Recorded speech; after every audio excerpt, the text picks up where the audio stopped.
বন্ধুরা, আজকের গল্প হচ্ছে একটি পচা আপেল দিয়ে কিভাবে ব্যবসা শুরু হলো।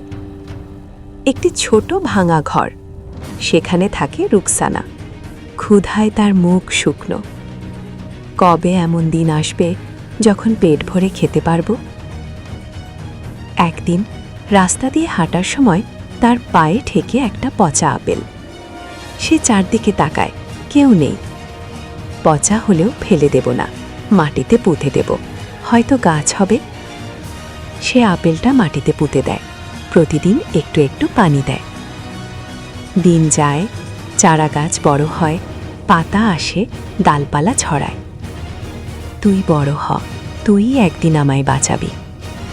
কয়েক মাস পর গাছে লাল টকটকে আপেল। আলহামদুলিল্লাহ, আমার গাছে ফল ধরেছে। সে আপেল বিক্রি শুরু করে। মানুষ ভিড় করছে।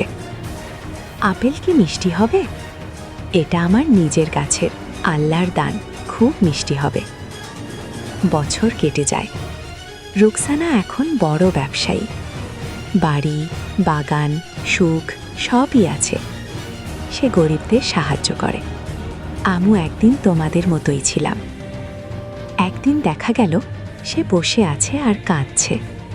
পাশে একটা ল্যাপটপ, স্ক্রিনে খোলা ইউটিউব চ্যানেল। সাবস্ক্রাইবার খুবই কম। এমন সময় একটি মহিলা এসে বলে, আপু, আপনি কাঁদছেন কেন? সব পেয়েছি, কিন্তু কেউ আমার ইউটিউব চ্যানেল সাবস্ক্রাইব করে না। বন্ধুরা, আপেল বিক্রি করা সহজ, কিন্তু ভিউয়ার খুশি করা কঠিন। তাই ভিডিও ভালো লাগলে সাবস্ক্রাইব করতে ভুলবেন না। Like, share, subscribe.